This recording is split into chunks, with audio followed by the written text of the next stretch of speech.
24 साल में पहली बार मायावती ने लिया फैसला, अपने सबसे वफादार को सौंप दी बीएसपी की कमान।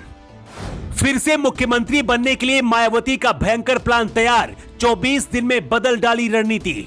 मायावती के लिए बज रही थी खतरे की घंटी, दुश्मनों से बदला लेने के लिए पूरा हुआ बहन जी का मिशन।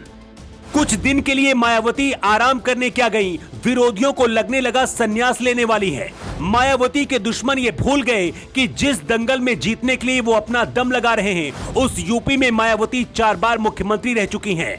मायावती के पास इस बार आखिरी मौका है। यही वजह कि खतरे की घंटी बजने से पहले ही बहन जी ने अपना मिशन पूरा कर लिया है। मायावती का ऐलान सुनकर अखिलेश यादव की भी नींद उड़ गई है। पिछले 24 साल में पहली बार इतना बड़ा फैसला मायावती ने लिया है। मायावती ने जिस तरह से गर्म लोहे पर चोट की है, यूपी की राजनीति में फिर से गर्मी बढ़ गई है। सबसे पहले आपको बताते हैं मायावती के उस वफादार नेता के बारे में, जिसे बहन जी ने पार्टी की कमान सौंपकर सबकी नींद उड़ा दी है। 90 के दशक में जब मायावती राजनीति में संघर्ष कर रही थी, उसी दौरान मायावती को अपना आदर्श मानकर विश्वनाथ पाल ने बीएसपी पार्टी के लिए काम करना शुरू किया था। कुछ सालों में ही मायावती और विश्वनाथ पाल के बीच रिश्ते अच्छे हो गए थे।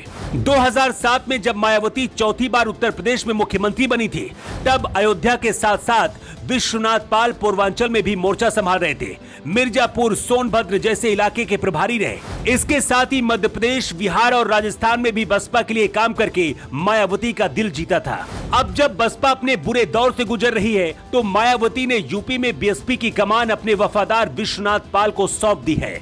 विश्वनाथ पाल को इतनी बड़ी जिम्मेदारी मायावती ने क्यों सौंपी है और सपा से आगे निकलने के लिए मायावती का प्लान क्या है, अब चलिए इसके बारे में आपको समझाते हैं। बसपा को इस वक्त राष्ट्रीय पार्टी का दर्जा मिला हुआ है, लेकिन अभी जिस तरह से पार्टी की हालत है, 2024 के लोकसभा चुनाव में अगर बसपा अच्छा प्रदर्शन नहीं कर पाई तो इलेक्शन कमीशन इसे छीन सकता है।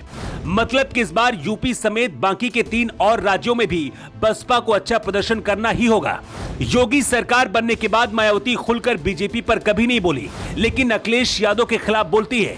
योगी के सॉफ्ट हिंदुत्व को कहीं न कहीं मायावती का समर्थन मिलता रहा है, लेकिन इसकी वजह से बीएसपी को नुकसान भी बहुत ज्यादा हुआ और यही वजह कि मायावती फिर से अपने दलित मुस्लिम समीकरण पर लौट आई है। इसके साथ ही इस बार पाल फैक्टर भी जुड़ गया है।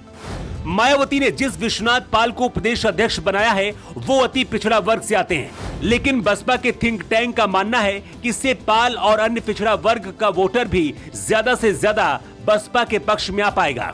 यूपी में निकाय चुनाव हो रहे हैं, इसलिए सबसे पहले इसका टेस्ट मायावती इसमें लेंगी। इसके बाद आगे की रणनीति पर काम करेंगी। मायावती ने 24 साल के बाद पाल समुदाय से किसी नेता को प्रदेश अध्यक्ष बनाया है। ये फैसला गेम चेंजर भी साबित हो सकता है। विश्वनाथ पाल की वजह से पाल समुदाय के साथ साथ यादवों में भी सेंधमारी हो सकती है। जो गलती अभी तक हुई है, उसे मायावती अब नहीं दोहराना चाहती है। मायावती किसी भी हालत में इस बार लोकसभा के चुनाव में सपा से ज्यादा सीटें लेकर आना चाहती है। दलित, मुस्लिम और पाल समुदाय अगर बसपा के पक्ष में आता है तो 2024 में बसपा को अच्छी जीत मिल सकती है। इसके साथ ही 2027 में मायावती का मुख्यमंत्री बनने वाला सपना भी पूरा हो सकता है। क्या आपको भी लगता है कि विश्वनाथ पाल के आने के बाद यूपी में बसपा की फिर से आंधी आने वाली है?